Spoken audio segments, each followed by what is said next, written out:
ଭଲ ଲୋକଙ୍କ ମସ୍ତିଷ୍କର ଲକ୍ଷଣ ଭୁଲ କାମରୁ ଶିଖନ୍ତି, କାର୍ଯ୍ୟାନୁଷ୍ଠାନ ଗ୍ରହଣ କରନ୍ତି, ଖରାପ ଅଭ୍ୟାସ ଛାଡ଼ି ଦିଅନ୍ତି, ଅଭିଯୋଗ କେବେ କରନ୍ତି ନାହିଁ, ନିରନ୍ତର ଶିଖିବାକୁ ଚେଷ୍ଟା କରନ୍ତି, ଭବିଷ୍ୟତ ବିଷୟରେ ଚିନ୍ତା କରନ୍ତି ଏବଂ ଅନ୍ୟମାନଙ୍କୁ ସାହାଯ୍ୟ କରନ୍ତି।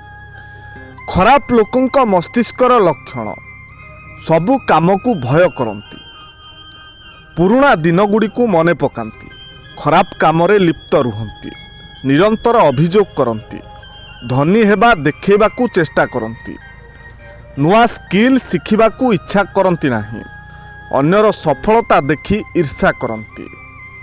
ସ୍ତ୍ରୀ ପାଇଁ ସ୍ୱାମୀ କିପରି ହେବା ଉଚିତ ଆସନ୍ତୁ ଜାଣିବା।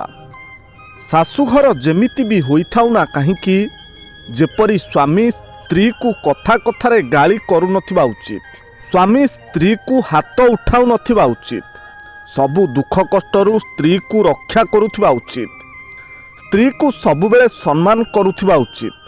ଆଉ ଯେତେବେଳେ ସାରା ଦୁନିଆ ସ୍ତ୍ରୀର ବିପକ୍ଷରେ ଥିବ, ସେତେବେଳେ ସ୍ୱାମୀ ସ୍ତ୍ରୀ ସପକ୍ଷରେ ଠିଆ ହେଉଥିବା ଉଚିତ।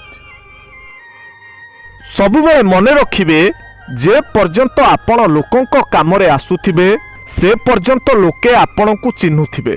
କାରଣ ଦୀପ ଜଳିଲା ପରେ ଦିଆସିଲି କାଠିକୁ ଫିଙ୍ଗି ଦିଆଯାଏ। କ'ଣ ସାଙ୍ଗମାନେ ଠିକ୍ ତ? ସାଙ୍ଗମାନେ ଟଙ୍କା ପାଇଁ ନିଜର ଆତ୍ମସମ୍ମାନ, ସ୍ୱାଭିମାନ, ବିବେକ ଆଉ ମାନବିକତାକୁ ବଳି ଦେଇଦେବା ଠିକ୍ ହେବ କି? ଯଦି ଜୀବନରେ ଏଭଳି ପରିସ୍ଥିତି କେବେ ଆସେ, ଟଙ୍କା ଏବଂ ଆତ୍ମସମ୍ମାନ ଅବା ସ୍ୱାଭିମାନ ମଧ୍ୟରୁ ଗୋଟିକୁ ବାଛିବା ପାଇଁ, ତାହେଲେ ଆପଣ କେଉଁଟିକୁ ବାଛିବେ?